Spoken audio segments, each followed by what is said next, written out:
Hey yo guys, I'm back here to give you my reviews of both the WWE The Bash pay-per-view as well as the Ultimate Chaos MMA pay-per-view, which of course was headlined by Bobby Lashley versus Bob Sapp, which, you know, for a pay-per-view I will say it was basically a indie MMA show on pay-per-view with, you know, a couple of names on there. I would say the fights were actually pretty good with the exception of the first fight, and everything else was a joke. I mean, the ring announcer was just so god-awful, the commentary was terrible, the production values were even more atrocious, like a freaking high school in Mississippi could have done a much better job than this company. And then they did this weird thing where they had the sponsors of the show freaking talk about themselves. And I thought that was absolutely weird. I mean, I understand that your sponsorship is, you know, trying to get plugged, but you have plugs in the rings and the cage, so whatever.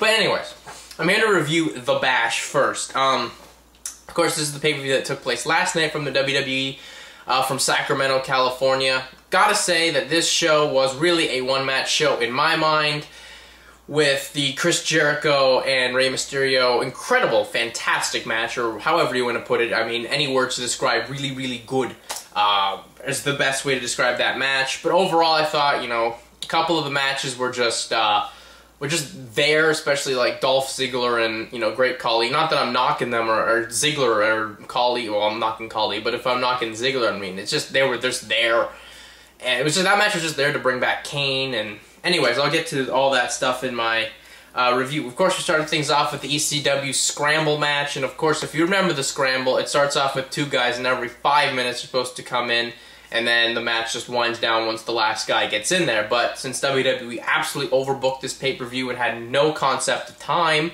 it hurt the show. You know, they hurt this match dramatically. I mean, there were supposed to be 5-minute intervals. Everyone came out in 3. It was basically Christian and Swagger starting it out. Swagger got a pinfall, was champion throughout most of the match, and then Finlay came in. Finlay got a fall, and Finlay was champion. Dreamer came in 4th, and then Mark Henry came in. Swagger got another pinfall on Henry with using a Vader bomb, which I thought was pretty cool. And then, you know, Swagger got pinned, I believe, by Tommy Dreamer with the DDT, and Tommy Dreamer was champion, and that was basically the most of the match. And then the last couple minutes of the match, it was just like a Chinese fire drill. I mean, they're just going everywhere. And, you know, the whole point of this match basically is, you know, anyone can get a pinfall on anyone. The thing I didn't understand is, why is Tommy Dreamer trying to get another pinfall? You are the champion. You don't need another fall. That's just something I gotta say. It was like a Chinese file drill. They were just all over the place, and Dreamer's just, you know, trying to hit moves. I mean, I can understand if Dreamer's just, you know, standing by and trying to break up pinfalls, but why is he trying to get pinfalls and still, you know, actually wrestling in the last 30 seconds? It was just one of the most anticlimactic 30 seconds, you know, breakdown pin of, you know, those types of situations. I didn't think it worked out that well there with that match, but overall, I have to say, you know, the match, you know, with the goofy concept, I thought they actually worked pretty well. You know, Christian got to shine, of course, Swagger got to shine. So that's just something I'm going to be happy with. Of course, I think Dreamer's title run comes to an end at the next pay-per-view United Champions with Jack Swagger taking the belt back. But anyways, that's just my thoughts on there. Then, of course, we went to the next match, which was Chris Jericho versus Rey Mysterio in a mask versus title match, which is just a fantastic match. I mean, this was Rey Mysterio being like Rey Mysterio from AAA in '95. Just great stuff match. There were plenty of near falls, plenty of spots where you thought you were on the edge of your seat. Like, I mean, Rey was busting out, you know, Arabian moonsaults, or, you know, there was this cool little spot where Rey went to, like, give a Rana off the top rope, and Jericho caught him and powerbombed him off. It was just a great little match. Great psychology, great timing. Everything worked out so well in there. Jericho being a great heel, you know. There was a spot where he, like, got a near fall, and he shouted at Mysterio, "The mask is coming off, you're stupid!" And I thought that was just great. And the finish of the match was Jericho took off one of Mysterio's masks, but Rey had another mask on, which was just great. I mean, maybe they could have dragged that whole, oh my god, Rey's got another mask on for another 2 seconds, and then Rey got the pinfall with that. It was a 619, and that was just a great match. Great match. Easily the top One of the top 3 WWE matches this year. Honestly, right behind Undertaker and Shawn Michaels from WrestleMania 25. Just great match. I mean, you may even want to say that go out and order this pay-per-view just for, or the replay just for this match. I will say probably get the DVD for this match because you can just watch this match over again. I mean, you don't have to worry about, you know, spending $40 or some odd dollars on a whole pay-per-view with not that many great matches on here. Just go to this match. Awesome stuff there. Then we went to the next match. It was a no DQ match with the Great Khali versus Dolph Ziggler. I will say that, you know, Khali has improved a bit since going to SmackDown. Well, now being, you know, a babyface on SmackDown when they've actually figured out how to use him in matches. Or it depends on the guy who knows how to work. And Khali was just realized, like, look, I'm going to get in some offense, my big impact moves. But basically, it's Dolph Ziggler out there having a match with himself. And you know what, Dolph looked pretty good in there. I have to say that I will give Dolph credit for making the match look a lot better than it could have. I mean, he's had some pretty good matches with, or okay matches with Khali, but, you know, Khali's just still very bad. I mean, he's improved a bit, but still very, very bad. So that's just, you know, something that is not good. And then, of course, you know, if you thought Khali's matches are going to get any better, they brought out Kane. So Kane comes back. WWE repackaged Kane for what? The 6,000th time as a monster? And, you know, no one cares about Kane as a monster, so we're going to get another Kane versus Khali match, which, if you remember it from 2007, it was atrocious. So I don't know their logic on, hey, maybe it's going to get better. No, it's going to be not good at all. Not good at all. So Ziggler got the win after that, after Kane interfered, so whatever. I mean, at least with SmackDown, they've taken a few young guys and decided, look, we're going to push them because we need a future. So they've decided to push, you know, Morrison and Ziggler, so that's a big positive there. Then we went to the next match. It was, it was for the Unified Tag Championship. It was Carlito and Primo defending for who we thought was Priceless of Ted DiBiase and Cody Rhodes, but then Teddy Long came out because, you know, the whole story of actually, you know, SmackDown and now on the pay-per-view was that Teddy Long's been doing a horrible job with SmackDown, which is really just Brian Gewirtz and Stephanie McMahon just, you know, trying to undermine frickin' Raw, SmackDown, since it's just such a great show, and Raw has been piss poor. So they're obviously upset about that, and they've had Vince come on screen and be, oh man, SmackDown's awful. So they had Teddy come out and say, Vince said that he had to make a big move and get, you know, people to care about SmackDown, stuff of that nature. So he came out and announced that it would be a triple threat match, and he brought out Edge and Jericho, which I thought, this is going to be the greatest team on SmackDown. I mean, wow. Not only on SmackDown, since they won the match, this match was really not much. It was a little disappointing considering Carlito and Primo versus Priceless could have been actually decent. But it really was lackluster. I wasn't looking forward to that. But there was a good story to this match where, you know, they didn't want to tag Edge and Jericho in. So that's how you look at it there. And the finish was, you know, Carlito tried to get the backstabber on Cody, but Cody held on into the corner that Edge was in. Edge made the tag and speared Carlito after he hit the backcracker, or the backcracker on Cody, and Carlito stood up and Edge got the spear. But the positive coming out of this is WWE can now push Jericho and Edge as a strong tag team. I think they're definitely going to be like the power trip of Austin and Triple H back in 2001. And now they get to be on every show. And for Raw, who need heels extremely bad, you know, for those guys to show up on Raw once in a while, or however you want to look at it, it's going to be great, because Raw is so dead, and then they even proved how stupid they are with the Miz match, that they need these heels on there extremely bad, which is now something I think is going to be good. And plus, you can throw them on ECW. You know, since they're these unified champions, they get to be in every show, which is a positive. And I know there's going to be people who say, oh, well, you see in TNA, if you just added someone out of nowhere, you'd complain. To an extent, maybe, but this one, it was at least a unified match, and you could just add the team in there. So that's just my thoughts on that aspect. Then we went to the next match. It was the Women's Championship. It was Melina versus Michelle McCool. We'll say this was actually a good Diva match, or, you know, an okay Diva match. You know, the crowd really didn't care because it was a Divas match. But you know what? Yeah, Michelle McCool, who's actually one of the better workers, and Melina, who's a strong worker, and definitely the best seller in the Diva division. So that was a positive there. The one thing, I guess my complaint is with the psychology. You had Michelle working over the leg, but on SmackDown, the go-home show before this pay-per-view, made it seem like, because Michelle gave Melina a big knee lift right to the jaw, and it made it seem, oh my god, she may have broke her jaw. Why didn't they work on that? Because Melina can sell that just as well as, you know, selling the leg. You know, they did the spot where that Beth and Melina did at the Royal Rumble with the leg, her leg touching the back of her head. You know what, it was a actually okay little match, and, you know, for the time limit they got, it was actually fine, so I'm not going to really complain, but nothing to, you know, write home about. It wasn't anything like Beth Phoenix and Melina or any of those natures, so any women of those natures matches, so that was the match. Then we went to the next match, and this was CM Punk versus Jeff Hardy for the World Heavyweight title.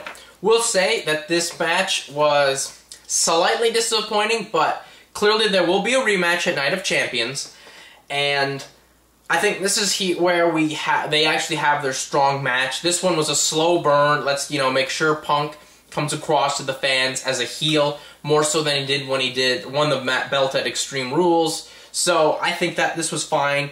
You know, Punk his offense was more like Nakajima, you know, throwing stiff kicks.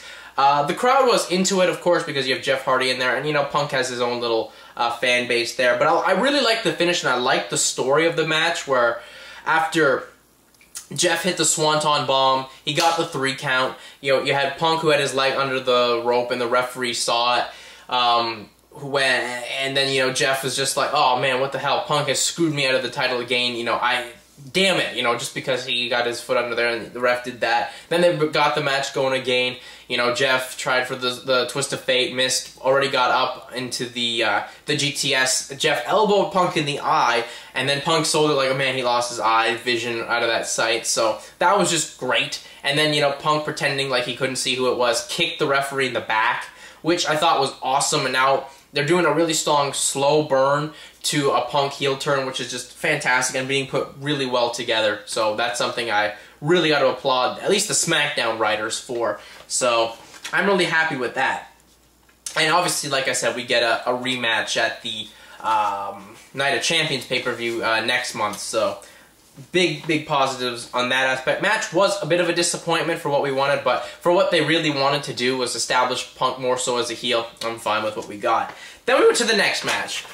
And then Raw decided to take over this pay-per-view and just fuck up every, you know, reason you need to order the replay.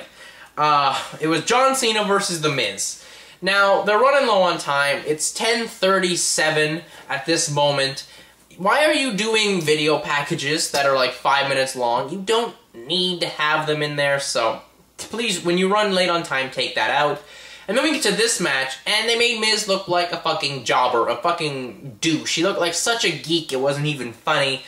Basically, the story of the match from the promos being built up and on commentary, and even in the match, is that Miz is not in Cena's league. And then what did you do? You basically stated that was true. Because, you know, yes, did Miz get offense? Yeah, but was it, you know, important offense? No, because, you know, 2 minutes later, Cena's got the attitude adjustment and the STF, and he's made Miz tap out like a bitch. So, this is just something not good. I don't understand the logic in this, because Miz has been coming along so great. And, you know, when Miz was doing these promos saying that he's better than Cena and Cena's a poser, what have you, the crowd was really into it. And then you had like before we had the match at Extreme Rules between Cena and Big Show, Cena and Miz had this stare down, and the crowd was into it. They were like, yes, this is something we want, because Big Show and Cena are not clicking, so let's go with something new. And and then they had another Cena Big Show match, and frickin' then the build to this match got dumb. They made Miz look stupid in that Battle Royal in the 3-hour Raw. Then you had Cena kind of bury Miz on promos. And now this whole match, really, this whole program was kind of pointless as it accomplished nothing. And then WWE's going to be, well, Miz couldn't get over. Well, that's because you booked him to look like a fucking stupid person. So he doesn't get over because of your idiocracy in the booking. And I'm just disappointed with that. Because I think, you know, Miz has all the potential in the world. Is he a main event quality in the ring? No, he's a pretty strong undercard guy, but, you know, really, it's not about that in WWE, so, you know, his promos are really strong. He got at least a good reaction. I don't know how well it'll be tonight, but we'll see. anyways, I was just very disappointed with that, and Cena really didn't look that well either. Then again, when you have 5 minutes, how good can you really look? So that's just what I'm going to say there.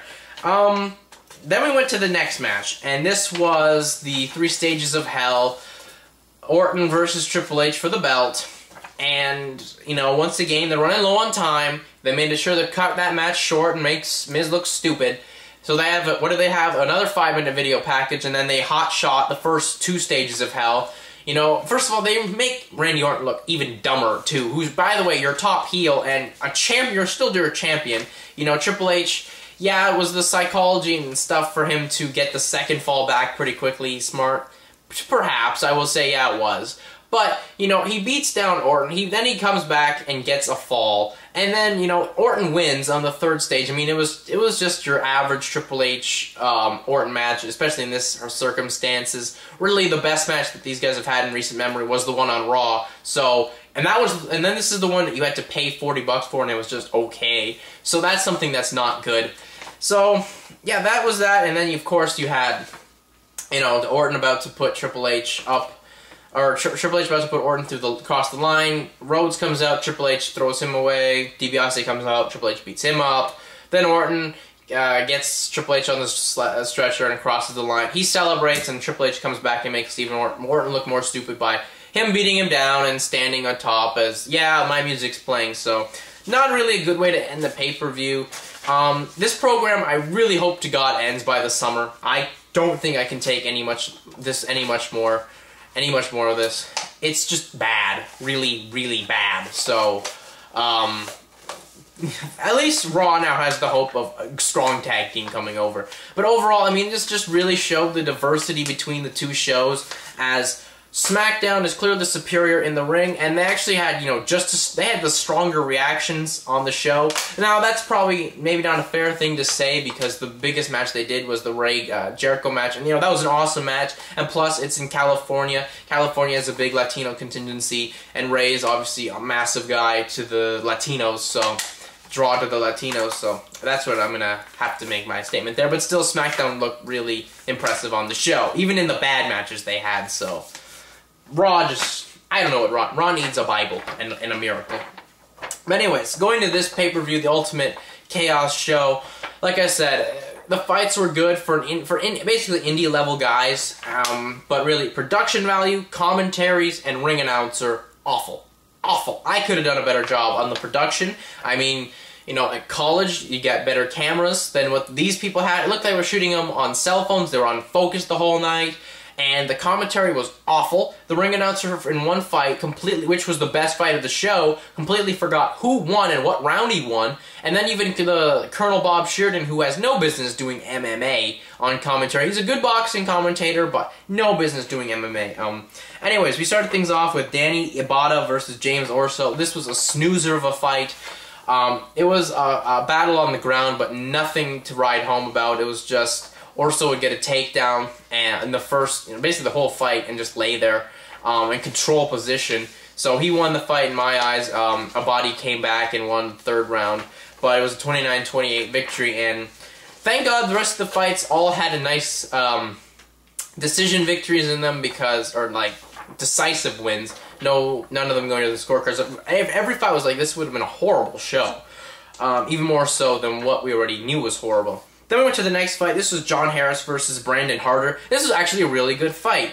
John Harris, who is a 0-1 fighter coming in, probably the best, you know, now 0-2 fighter I've seen. I mean, he showed a lot of heart, and I shouldn't say heart. He showed that if he wants to mix it up, he can, and he mixed it up pretty well there with Harder. Looked like he could have finished him, but, you know, once this fight went to the ground in the 2nd round, he was completely tired because he punched himself out, and Harder was able to get an easy victory on the ground. I shouldn't say easy, just more so easy because he got tired, and Brandon Harder got the victory. And this is the fight where the ring announcer completely forgot who won. The ring announcer goes, the one, the only, oh shit, what's his name? Oh my, this was so 3rd rate, it was just not even funny. Then we went to the next fight. It was Affliction promoter Tom Atencio versus Randy Hedderick. This was also actually another good fight. Tom Atencio showed that he has heart. I don't think he's obviously going to have any more fights unless it's with Dana White, which the odds of that happening are slim. really, like I said, Atencio showed heart because in the first round, he got knocked down twice, and it looked like he could have been finished on that first knockdown, and even more so on the second knockdown. So I scored a 10-8 round there for Randy Hedderick. This was Randy Hedderick's pro debut, and you know, for him to get a big victory like that, I'm sure he would have maybe got a contract from the UFC, simply because he beat up someone Dana White hates. But then the second round was a completely different story. Atencio came back, controlled the stand-up, had more effective striking to win the round, and did so much effective striking, he broke Randy Hedderick's rib, one of his ribs, and Hedderick wasn't able to come out for the third. Really, it was actually a very entertaining fight, so I was impressed with Atencio's heart, I will say that. Do I think he should have done an MMA fight? No, but whatever. And then he cut a promo basically dissing Dana White, so that's just my opinion there. Then we went to the next fight. This was Brett Cooper versus Waachiim Spirtwolf. Really, this was another tough fight. Like another stand-up battle. Spirtwolf had, you know, it was a good little back-and-forth battle. I think Spirtwolf was controlling the striking. This didn't go to the ground at all, and Spirtwolf leveled Cooper, which actually very much upset me because, you know, Cooper's a veteran of the IFL, really impressive fighter in his own right, and, you know, knocks him out, and very bad knockout. I mean, he knocked Cooper down, Cooper came back up, and he was all dizzy all over the place, and after that, he's asked, when's the second round starting? So he was out on his feet. At least the referee here made a good stoppage, unlike in one of the next upcoming fights. So, Waachiim Spirtwolf gets a big victory there. I thought Spirtwolf was great because not only does he have a cool name, but he was referring to himself in the third person. So, you know, I'm wondering maybe the WWE should sign him because, you know, The Rock would refer to himself in the third person. He's like, man, Spirtwolf had a great fight. Yeah, he honestly said that. That was pretty funny. Then we went to the next fight, Chris Hordecki versus William Serapai. This fight, I will give Serapai credit. I didn't think he would be able to hang on as long as he did on the ground. I knew Hordecki would want to take it there. He did. He took it down very early and got the submission. But like I said, Serapai was able to hang on like maybe an extra 2 to 3 minutes longer than I thought he would. And Hordecki gets the win and looks to get another victory on the Affliction show. Then we went to the next fight. They just had a swing bout. It was Lance McKay versus Lance Thompson versus Colin McKay. This was a good fight. Thompson tapped from strikes, but they weren't even really dangerous strikes. I mean, he was just hitting him at the side of the head, not even that hard or anything like that. Thompson just tapped. It was something you really wouldn't see on one of the bigger shows like Affliction, UFC, Strikeforce, anything of that nature. You really wouldn't see that. And then we went to the next fight. The co-feature of the main event, it was Pedro the Rock Hizzo versus Gilbert Ivel. The fight was a very even fight in the first round, actually. Well, this only went one round. It was very even in the first. They were actually trading off pretty good striking. And then Ivel hit Hizzo with a big head kick. You know, Hizzo may have blocked it, but definitely some of Ivel's foot clipped Hizzo in the head. Hizzo, like, was clearly rocked, and he went for a takedown, but I think more so he was falling, and as he was falling, he went for a takedown. Ivel got on top and delivered 3 nasty shots to the face. I mean, Hizzo was not even protecting himself, and 3 shots to the face that you would see at a schoolyard fight. Where was the referee on the first one, first of all? I mean, Pedro Hizzo may have died. I mean, there was a moment like, wow, this man may have died on pay-per-view. It was pretty scary there, so... then Ivel said that he's taking on Paul Buentello, which was the whole purpose, really, of, you know, this fight, getting an extra ante-upness to it, and that Ivel really wants to fight for the UFC. So, I guess that's really not that good when you're hyping up the fact that I'm going to be on Affliction, but I really want to fight in the UFC. Don't know about that, Gilbert. Maybe he'll get signed, because he hasn't been in the UFC ever. Former Pride guy as well, and he's got some talent to him, so I may as well bring him over. And then we went to the main event. It was Bob Sapp versus Bobby Lashley. Now, a lot of people have been saying, man, Bobby Lashley, what a liar he is. He said he was going to stand and bang with Bob Sapp, and he took him down. People, this is a fight, especially a pro MMA fight, where really, you don't really tell your whole game plan to the press. Really, who cares if he took him down? It's a fight. He wants to win, and he needs to win decisively, and he really did. I mean, Sapp got taken down with ease by Lashley. I mean, think of it this way. Bob Sapp weighs about the size of a small car to an extent, and Bobby Lashley took him down with ease, like nothing. And basically just stayed on top of him, rained down a couple of shots, and of course, for those of you who don't know, Bob Sapp has a bad eye. that, you know, he doesn't see that too well out of, and from the Crow Cop fight. So Bobby Lashley was raining down mean punches on the good eye, so Sapp tapped, referee didn't see it, then Sapp tapped again, finally the referee saw it, Bobby Lashley wins, and looks, you know, he looks impressive. It wasn't, you know, maybe the best fight we were expecting from, but, you know, Lashley looks impressive. I would expect maybe him to fight for Strikeforce. I think Strikeforce is a better fit for him because Strikeforce has stability with it, due to the fact they have a strong TV deal and they actually have set up shows and they're not spending too much money than they should. So that's a big positive there. I don't think he'll go to the UFC since he still wants to do professional wrestling with TNA. So we'll just see where things happen with there. Overall, I'm going to have to say the Bash was a thumbs in the middle show. This show was a thumbs in the middle show. I would say that as well because, you know, the fights were good, but everything else on the paper was just bad. Like commentary, reffing, production values, anything else, just ring announcing, bad. So that's just what I gotta say there. Of course, your feedback is definitely welcome. You know, what you thought was best match, worst match on each show. So that's just what I wanted to come out here and say. That's it for me. I am out. Peace.